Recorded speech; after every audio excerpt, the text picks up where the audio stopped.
Bir qari ayol uyida sariyog' tayyorlar va sariyog'ni o'sha mahalladagi do'konga sotardi. Do'kondor ayoldan oladigan sariyog'ni hech qachon o'lchamasdi. Kunlarning birida u nimagadir shubhalanib qoldi.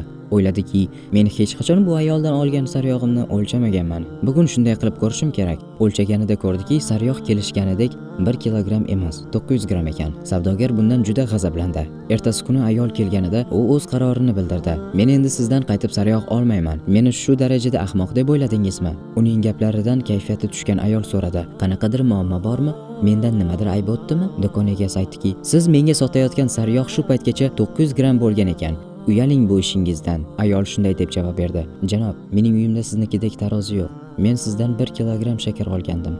Shuni tarozi sifatida ishlatayotgan edim. Do'kondor shu joyda juda uyalib qoldi. Aka-ukalar, opa-singillar, dunyo aslida shunaqa. Nimani eksangiz, shuni o'rasiz. Kimga nima bersangiz, bir kun shuni qayerdandir, qandaydir qilib, kimlardandir albatta qaytib olasiz.